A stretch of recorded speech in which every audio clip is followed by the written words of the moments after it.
Hey guys, it's Eric Weingartner with Weingartner Racing. I want to start off by apologizing to the people that have called in the last few weeks. I want to say I've probably been more short with you on the phone than what I probably should have been, and I do apologize for that. You might say, why are you saying that? Well, here's the reason. Under most circumstances, like at PRI, I had no problem talking to people because I had nothing else I had to get done. Every second I'm in the shop, which is a lot of time, every second is working. So every time there's a call, that takes me away from being able to get any work done. So there are a lot of people right now that have stuff that I need to get done, and anytime I'm on the phone, it kind of pulls it away from getting stuff done. It is the nature of the beast, and I think some of you think I have more people working for me than what I do. I have Keith who works 1 day a week, and I'm trying to get someone else part-time, but even then, if I did, I would still have to answer the phone calls because they wouldn't be able to answer your questions. Now, this is the nature of business and any business really, and I understand this. But you have to understand, whenever you're calling, please, I hope you're trying to do business with me, because then I'm far more able to help you or willing to help you if I know that in the end there may be some payoff. And that might sound selfish, but I don't want to be the tech line for some other company. I just don't. But I do keep a log of every people that's called, just so I can keep track of what I've said to people. And so I want to address this one, and it has to do with big block Chevy customers. If you're calling about a set of big block Chevy heads, and there are none in stock just about anywhere. There are a few exceptions I'm going to tell you, because this week I probably spent more time with people calling to see about big block Chevy heads. This is not 2010 anymore. You cannot call and get a set of heads today. There are no stock. This is unique to a big block Chevy, by the way. I want to explain the whole situation. There are no heads for a big block Chevy you can get right now with these exceptions. Pro Comp, junk. AFR Enforcers, not the Magnum. They're okay. And Profilers. They're American made. They're not a bad head, but they're expensive for what they are, and they're okay. They're better than the other two for sure, but they're expensive. So if you look at the other brands, AFR, like their Magnum stuff, I have 2 sets of heads that are on order for a customer, and one of them in 2 weeks will have been ordered for a year, the other one for 11 months. Dart is owned by a private equity group, and they're not really putting out anything, so who knows when you get those heads. Trick Flow doesn't have a foundry, but still they're a good 4 to 5 months as well. So that leaves Brodix. Brodix is putting out quite a bit of heads, but they are 4 to 5 month wait. So if you were calling to ask me about a big block Chevy heads, just because you're asking it several times doesn't mean I can make the heads come any quicker. It just will not happen. So also getting frustrated with me for not having the heads is not a helpful thing.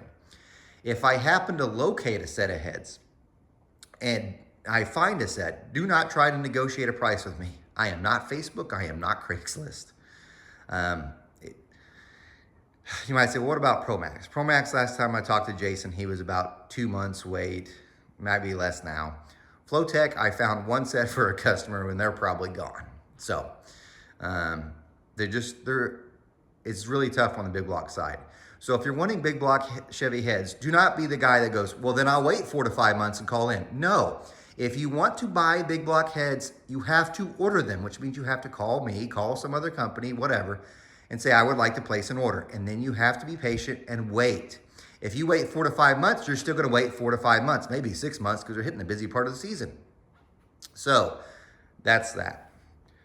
I say that because that was probably the majority of the calls. And some of them, if it seems like I'm trying to be short with you too whenever you're calling, it's because I already know what you're going to ask. Like half of the time when you start, I already have the answer. So I'm probably jumping the gun on what you're going to ask, but I'm trying to save time. And I think to help alleviate some of this problem, what I'm going to start doing is setting us apart an actual hour that will announce to you guys that you can call in. And during that hour, I'll be able to talk to you. Now, I might be working on stuff, so you may hear some background noise while you're talking, but at least you won't hear me grinding. So that you can actually call and ask questions. So you might say, what's the Camaro doing here? The Camaro's in the shop because I'm going to pull this engine out. I think I'm going to take it to engine dyno. I know, say, several of you are thinking, but didn't you already dyno this? Yes, But I think that dyno was high, and we also didn't check the fuel curve on these carbs because it's a different fuel than what I'm running. So I wanted to put it back on the dyno just to see what it makes, get the carbs more correct, because the nitrous is going on. I want the carbs to be correct. I do have an O2 meter in here. It looks a little lean, but I want to double check that, hence going on the dyno. Besides, I got to pull the engine away to change the front seal. You might be asking about the truck. I'm going to be done with this video in hopefully a minute and a half. I'm loading in the trailer, and then I'm going to go pick up the S10. It's done from the chassis shop, so I'm going to make progress there. That's the sum up of this. But I do want to leave with this, because you know what? My customers and people who watch my viewers, you have been amazing. I've been getting cards and stuff, and thank you for that. So last night I took the family out to eat. We went to eat at Tokyo Garden, which is in Tulsa. It's a hibachi, and you're like, oh my gosh, hibachis, whatever, they're all the same. No, Tokyo Garden is not the same. It's great because if you look at it, the outside of the building looks kind of but you're like, the inside where the food is, it tastes amazing. And it really depends on how good your chef is. Each one's a little different, some are better. The one we had last night was amazing. But I want to tell you this quick story. So I'd set up a reservation for 7:30. I get there at 7:30, the place is completely packed. All the dining, any place you could, everywhere, the waiting room, everywhere, completely packed. So, and they're doing a real good job. They're working as hard as they can. So I get up there, I'm like, hey, I got a reservation at 7:30. She's like, well, okay, it'll be just a minute. I wait 30 minutes. I don't complain at all. It's fine. You could tell it's busy. It's normal. They cannot control how fast people eat, so it's not a big deal. Anyway, they get me seated, and we sit down, and they bring me wonton rolls, and I'm like, what's this? We didn't order anything yet. He's like, no, this is on the house. I'm like, okay, awesome. Now, I hadn't complained at all. I knew the problem. I knew they were busy. Everything's cool. We get our meal, fantastic. Our chef did a cool magic trick. I'm not gonna bore you with the details, but I had never seen it done before, and then we go there all locked. Amazing. Get our bill. By the way, Tokyo Garden is not cheap. It's not. We get our bill, and I see that they comped us like $18. And I was like, what? I guess because we waited. I didn't complain once. None of us did. It was like, it's just fine. So I have to say, so many times people call or make videos, complain about stuff. I'm one to do it too. But I have to say, that was a special surprise. So if you're ever in Tulsa and you want to go eat at Tokyo Garden, I recommend it. It's a fantastic place. You might say, well, I don't like Chinese. I like Chinese, but that's not why I go there. It's the shrimp. You get the shrimp with the garlic butter. Oh my gosh. I'm a fatty, and I'll eat every bit of that. Delicious. Anyway, I gotta go load up the trailer and get out of here to go pick up the truck. You guys take care, and remember, sometimes I can be a dick, and I'm no Superman. Take care.